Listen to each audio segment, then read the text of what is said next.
Movie ఓ range hit. Chapter 1 కూడా ఆకట్టుకుంది. ఊహించని కలెక్షన్స్ రాబట్టి దునియా దృష్టిని అట్రాక్ట్ చేసింది కాంతారా. అయితే కాంతారా 2 పై అప్పుడే గాసిప్స్ చక్కర్లు కొడుతున్నాయి. కాంతారా ప్రీక్వెల్లో టాలీవుడ్ యంగ్ టైగర్ యాక్ట్ చేయబోతున్నట్లుగా టాక్ వినిపిస్తోంది. 2022లో వచ్చిన కాంతారా మూవీ ఆడియన్స్ ను ఎంతగా ఆకట్టుకుందో ప్రత్యేకంగా చెప్పుకోనక్కర్లేదు. ఈ సినిమా రిషబ్ శెట్టి డైరెక్ట్ చేయడంతో పాటు మూవీలో కీ రోల్ ప్లే చేశాడు. కాంతారా చాప్టర్ 1 ప్రేక్షకులను ఓ రేంజ్ లో ఆకట్టుకుంది. ఇటీవల వచ్చిన కాంతారా చాప్టర్ 1 800 కోట్లు కలెక్ట్ చేసింది. బాలీవుడ్ లో అయితే ఏకంగా 200 కోట్ల దాకా కలెక్షన్స్ వచ్చాయి.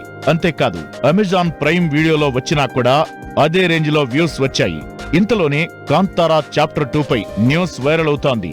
ఈ ప్రీక్వెల్లో రిషబ్ శెట్టితో పాటు జూనియర్ ఎన్టీఆర్ కూడా కీలక పాత్రలో కనిపించబోతున్నట్లు గుసగుసలు వినిపిస్తున్నాయి.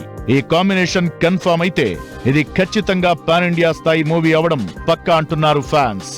గతంలో జూనియర్ ఎన్టీఆర్ తన తల్లి శాలిని నందమూరితో కలిసి బెంగళూరు వెళ్లినప్పుడు రిషబ్ శెట్టి వారికి ఆతిథ్యమిచ్చాడు. ఈ సందర్భంలోనే రిషబ్ ఎన్టీఆర్ తో కాంతారా చాప్టర్ 2 పై డిస్కస్ చేసినట్లు టాక్. ఎన్టీఆర్ కు స్టోరీ బాగా నచ్చి ప్రాజెక్టుకు గ్రీన్ సిగ్నల్ ఇచ్చాడని టాక్. రిషబ్ శెట్టి ప్రధాన పాత్రతో పాటుగా యంగ్ టైగర్ స్పెషల్ రోల్లో కనిపిస్తాడని అంటున్నారు. ప్రస్తుతం ఎన్టీఆర్ డ్రాగన్ సినిమా చేస్తున్నాడు. అయితే దేవర 2 క్యాన్సిల్ అయినట్లు టాక్ వినిపిస్తోంది. నిజంగానే ఎన్టీఆర్ కాంతారా చాప్టర్ 2లో చేస్తున్నాడా లేదా అనేది వేచి చూడాలి. రిషబ్ శెట్టి లేదా ఎన్టీఆర్ టీం క్లారిటీ ఇస్తే తప్ప ఈ గాసిప్స్ ఆగేలా లేవు. కాంతారా చాప్టర్ 2లో ఎన్టీఆర్ నటిస్తే మాత్రం మరో 1000 కోట్లు కలెక్షన్స్ పక్కా అంటున్నారు ఫ్యాన్స్.